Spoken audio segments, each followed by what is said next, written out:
Good morning, friends. Today we are going to start the lecture on chapter number 11, Human Eye and the Colorful World. So, before we move to this chapter, let us recall a little bit of the chapter number 10, Light, Reflection and Refraction. So, we have seen in the previous chapter, and for easy consideration, we have taken that light travels in a straight line. We saw regular and irregular reflection. Now, what is reflection? When light is thrown back in the same medium. And what is refraction? When light goes from one transparent medium to another. So when light goes from a rarer medium to a denser medium, it bends towards the normal, and going from denser to rarer, it bends away from the normal. We saw the reflection in a glass slab, the refraction in a glass slab.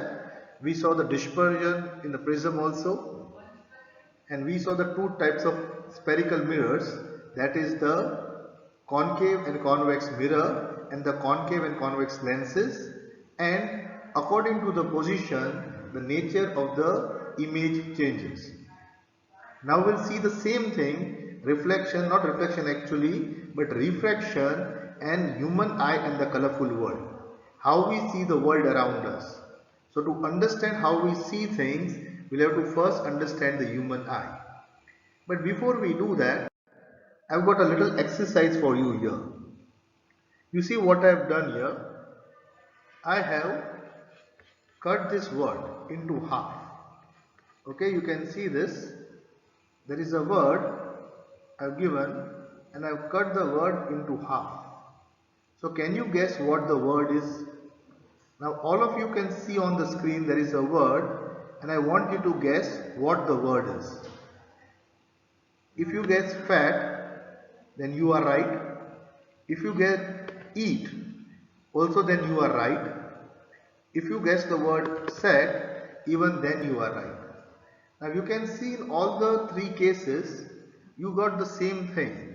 But the word that you determined is not because of your eyes. It is because of your brain. Your brain tried to complete this image. And whatever was known to it, based on the knowledge, it gave you a certain reason. So you made the words fat or eat or set from that half word. So what you can specially see here is, we see with our eyes means we have seen these words with our eyes, but the word was formed by the brain. So just now we are only going to look at the human eye and the way it works. So here is the structure of the human eye. Okay, now you can see the eyeball. What is the shape of the eyeball? The eyeball is spherical in shape, means it is round like a ball. So where does it fit? In our skull, there is eye sockets. There are two eye sockets, and inside the socket we have the eye. The skull protects our eye. The socket in the skull protects our eye. Now it's a spherical ball with a diameter of 2.3 centimeter. Okay, so light enters. Now we'll see this work later on. We'll see what are the parts of the eye. So you can see what I talked about. Light enters the eye through a thin membrane called cornea. Means this eye, the eyeball, has got a round covering around it. Now this covering, you can see they have mentioned the cornea. Yes, in the book they mentioned cornea. I have another picture which is showing the cornea over here. So this is only for information. This is the cornea and this is the sclera. Okay, so the sclera you can see is the dark grey material. The sclera and the cornea are connected. This is the cornea and this is the sclera. It is the covering of the eye.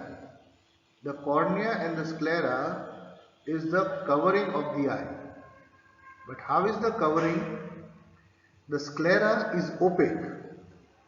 On the back side, the sclera is opaque.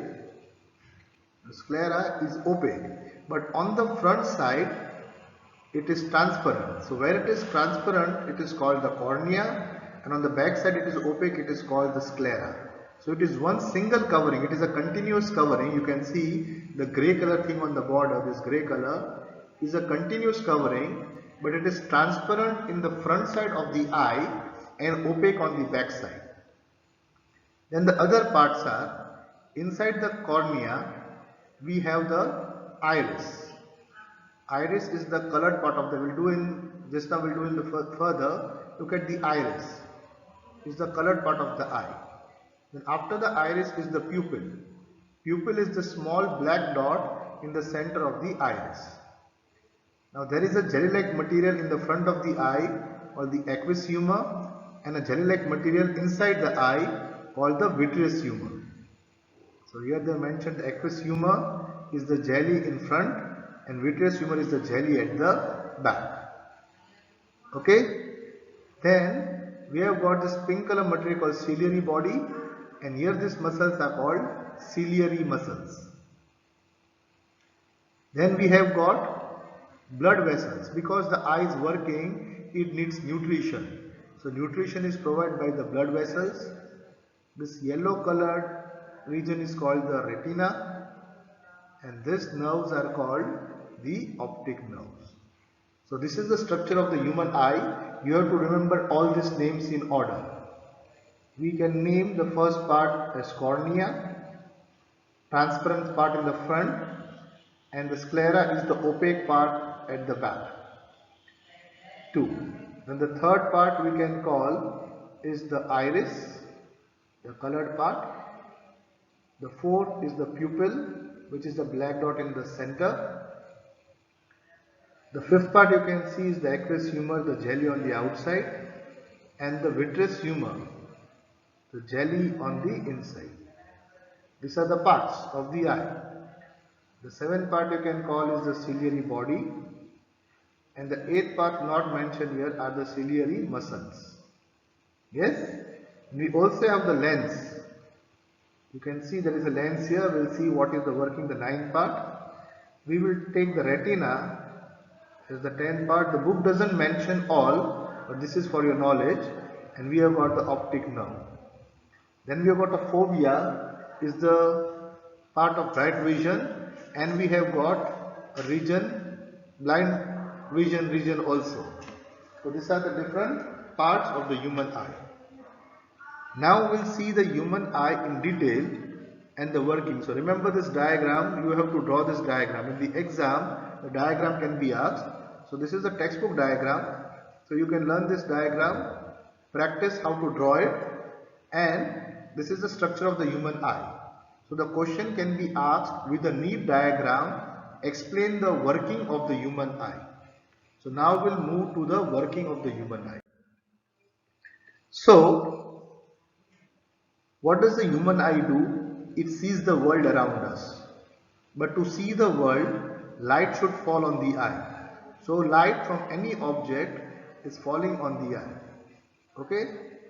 Now we did in the previous chapter that when there is a source of light like the sun or a tube light or the bulb, the light of the source first falls on an object. Then it gets reflected from the object and comes to our eye. Only then we can see the object. Now we are going to do the working of the human eye in detail. So light enters the eye through a thin membrane called the cornea. So again, what is the cornea? The cornea is the front transparent part.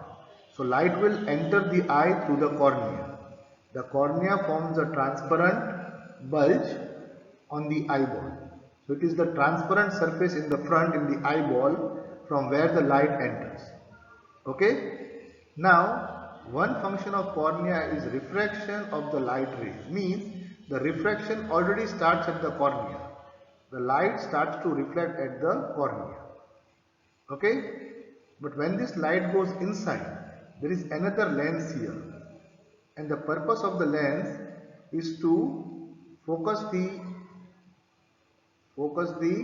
light on the retina. This surface is the retina. So first of all, in the cornea itself, the refraction starts, the bending of light starts, and then there is a lens, a crystalline lens which provides the finer adjustment of the focal length. So what does it mean? It means the lens here, inside the lens here, can change the focal length. Now you've seen in the previous lesson, we had done previous lesson the concave lens. How does the concave lens become thin? When it becomes thin, the focal length increases. When it becomes thick, the focal length decreases. Now how does this lens become thick and thin? This is thin, this is thick. So how does this lens become thick and thin? It is because of the ciliary muscles. You can see the muscles here. On both sides there are the ciliary muscles. They make the lens thick and thin. So again, light enters through the cornea and gets refracted, but the crystalline lens adjusts the focal length to focus the objects on the retina.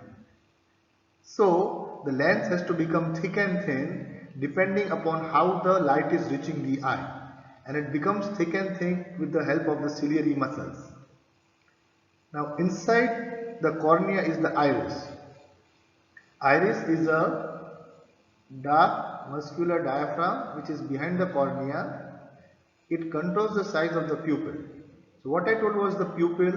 Pupil is the small black dot in the center of the iris, and iris is the colored part of the eye.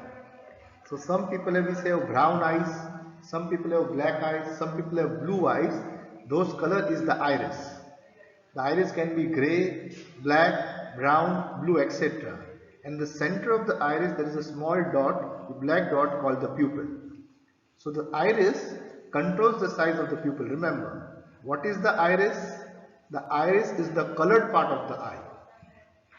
Iris is the colored part of the eye, and the iris controls the size of the pupil. It makes the pupil big and small.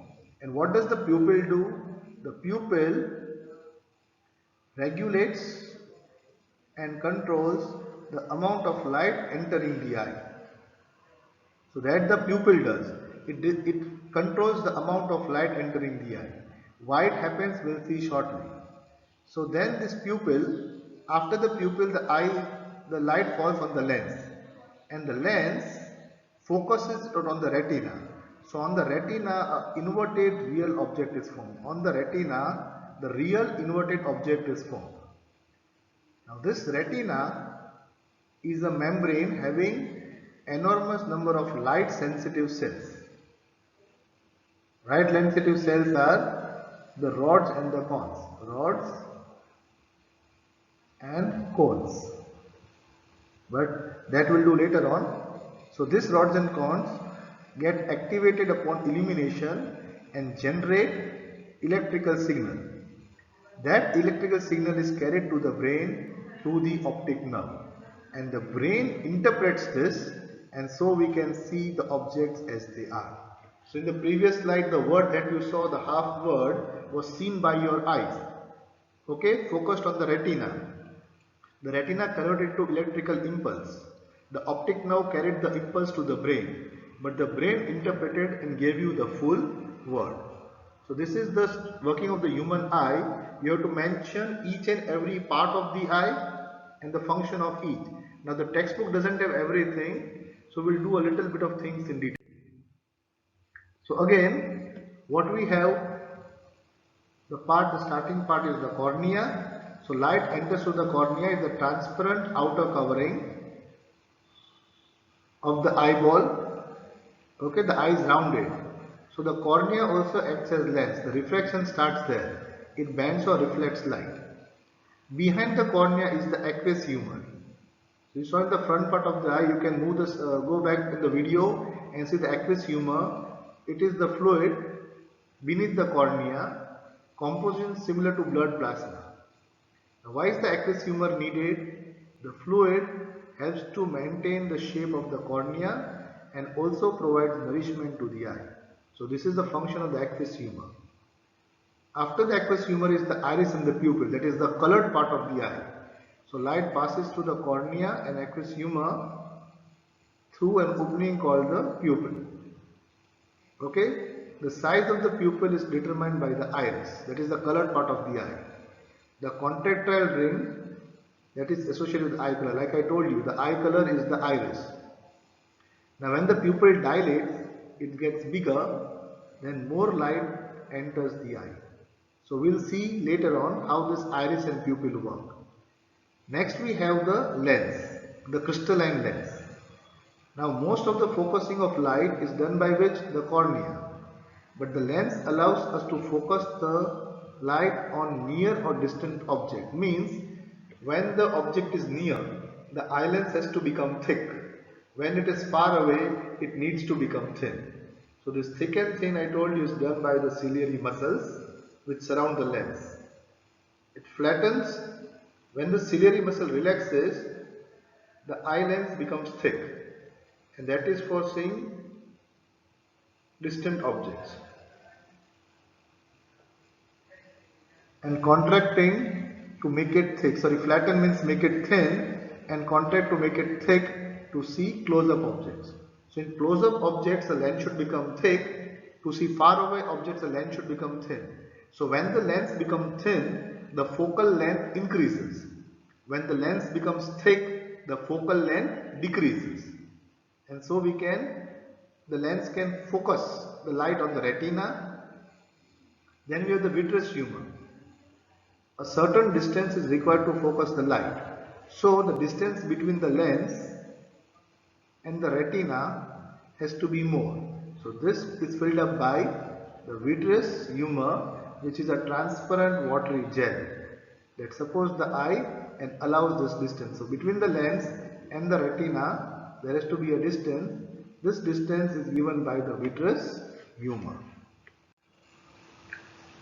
Now due to damage or to malfunction of any part of this eye, there can be a loss in the visual functioning or vision. Okay, so if the cornea, the pupil, the eye lens, the aqueous humor or vitreous humor, anything is damaged, then we will not be able to see clearly. Now we'll see what happens with the size of the pupil. So try to understand what happens with the pupil. The iris controls the size of the pupil, and that is how the pupil controls the amount of light entering the eye. So when you go from a bright light to a room which is dark, you will not be able to see anything. Why? Because the pupil had become small because of the extreme light. Now the pupil requires time to become dilate. The pupil requires time to dilate. So till the pupil adjusts in the dark room, you cannot see anything at all. The pupil of an eye acts like a variable aperture. So the size of the pupil is changing. So how does the size of the pupil change? With the help of the iris. So what is here? When you go from bright light into a dark room, you cannot see anything. In the bright light, the size of the pupil was small. When you go to dark room, then the pupil takes time to adjust and dilate. So till that time you cannot see anything.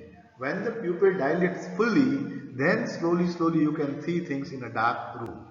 Yes? So the pupil controls the amount of light entering the eye.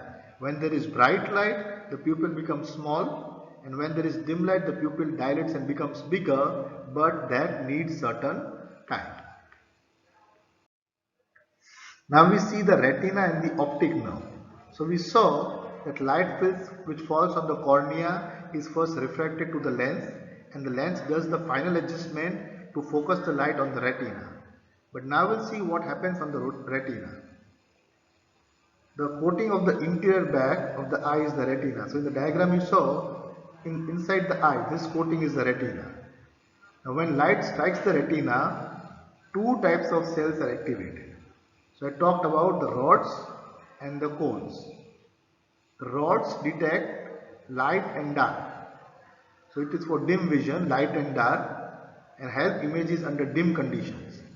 And the cones are responsible for color vision.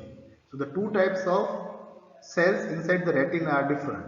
Rods are for light and dark or dim vision, and cones are for color vision. The color, primary color we know, the cones are red, green and blue. This is not in the diagram, but I am just showing the cones, green, red, blue. So different colored cells for red, green and blue. But it is not only red, green and blue. The cones detect a range of wavelengths and not specific colors. So I can see many different colors. Okay. Now when you focus clearly on an object, light strikes a region called the fovea. If you see the diagram of the eye, there is a small cut here. In the textbook, if you see, there is a cut which is called the fovea. Now fovea is a region packed with cones and allows very sharp vision. That is the region of bright vision, the fovea. Rods outside the fovea are for the peripheral vision. Means when you focus on anything, that focus is because of the fovea, and the other surrounding is because of the peripheral vision. Now in the retina we see the rods and the cones convert the light into electrical signal, which is carried by the optic nerve to the brain. The brain will translate the nerve impulses to form an image. Okay? Three-dimensional information comes from comparing the difference between images. So what is this three-dimensional vision? We'll see. Before that, we will see the power of accommodation. Now we saw the eye lens is composed of fibrous jelly-like material, right? Its curvature can be modified by the ciliary muscle. So you can see the lens is there, is modified. You can see the lens here. It is thin and the lens is thick here. Now the change in the curvature means the focal length.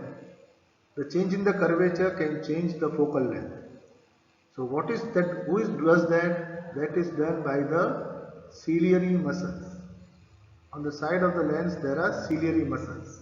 Now how does it work? When the muscles are relaxed, the lens becomes thin.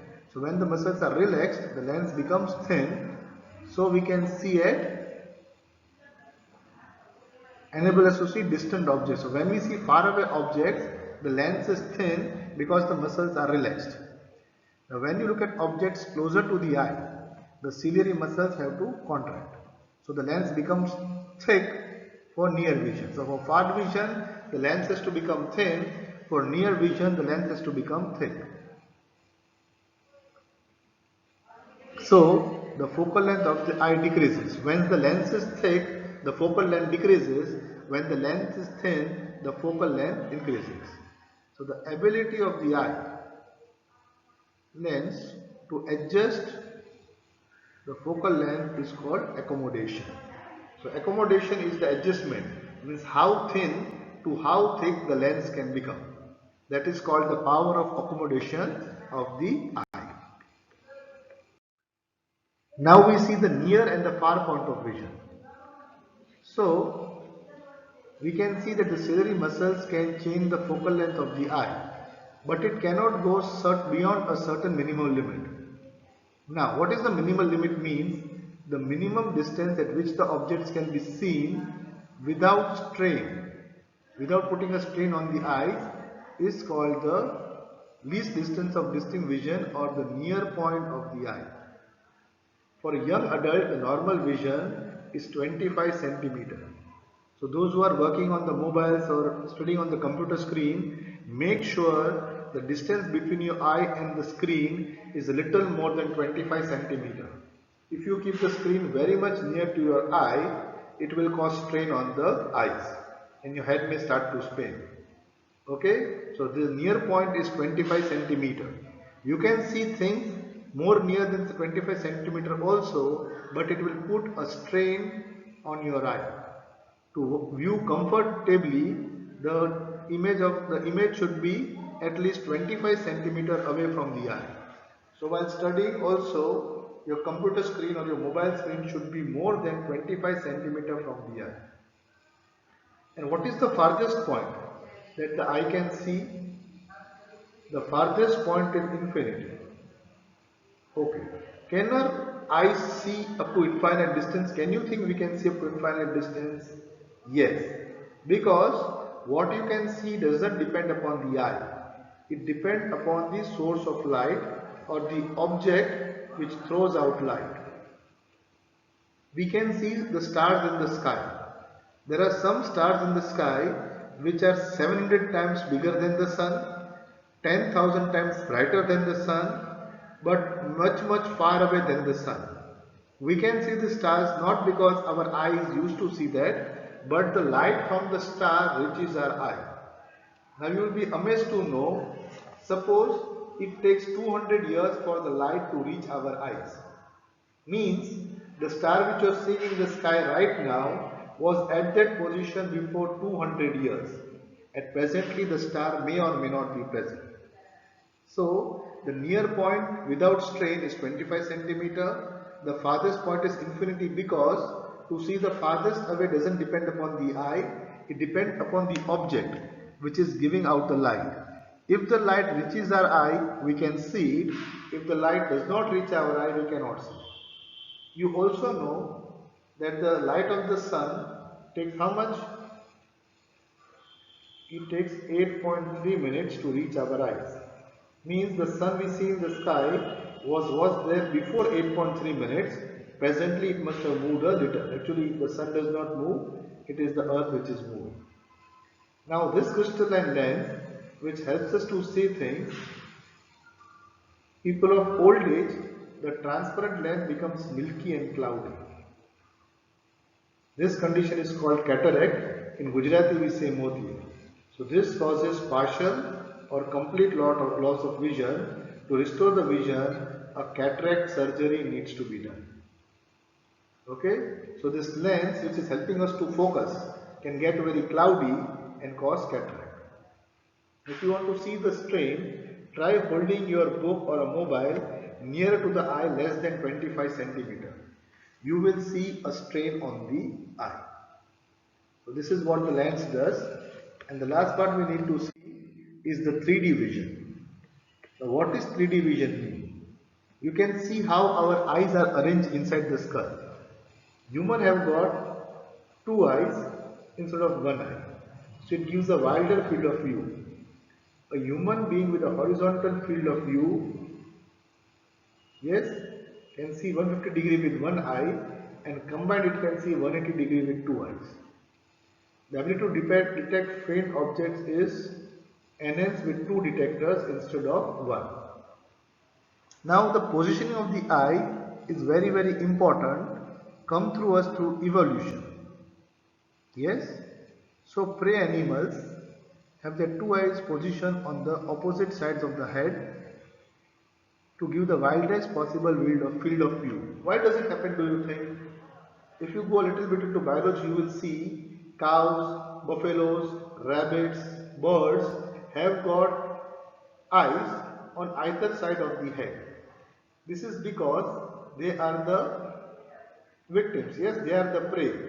Hunting animals like tiger, lions and all, they have eyes in the front of the head. Because they want to focus on their prey, they don't need a wider field of vision, they need focus. So animals which hunt have two eyes in the front of the head for focus, and animals who are the prey, they have got eyes on either side of the head to have a better sight of the hunter. So humans have got the two eyes positioned on the front of the head. It reduces the field of view, but it gives us focus. This is called stereopsis. Okay? And our eyes are separated by a few centimeters. So each eye shows a slightly different image. The combination of these two images gives us the 3D vision. Now if you want to understand 3D vision, do one thing. Raise your finger. Close one eye and look at your finger at the background of the wall. Close another eye and see. Now when you close one eye and see your finger and the wall, you will not be able to judge the distance between the finger and the wall. You will see your finger in the background, you will see the wall, but you will not be able to understand the distance. You will not be able to calculate the distance or see the distance between the finger and the wall. But when your both eyes are open, then you can easily see the distance between your finger and the wall. So this is the thing called 3D vision. Some animals only have 2D vision, but humans have 3D vision. With the two eyes, two slightly different images are formed, and the combination of both the images makes us see the things, the depth of things. So this part is the first part of the chapter, that is understanding the human eye. So once again recall the cornea, the aqueous humor, the iris, the pupil, the lens, crystalline lens, the ciliary muscles, the vitreous humor, the retina and the optic nerve and the sclera. These are the different parts of the eye. Understand each and every part in detail. Also, understand the working of each, why each one is important. So this is a 3 or a 5 mark question. The diagram of the human eye or working of the human eye with the help of a diagram. So first, just remember all the names in sequence and then remember the function of each part. So this, I'm going to end the lecture over here. The first part of the chapter is done. I'm going to end the lecture here. Understand this lecture thoroughly. In the next lecture, we have to see the defects in the human eye. Okay, defects of vision. So I'm going to end here. Thank you.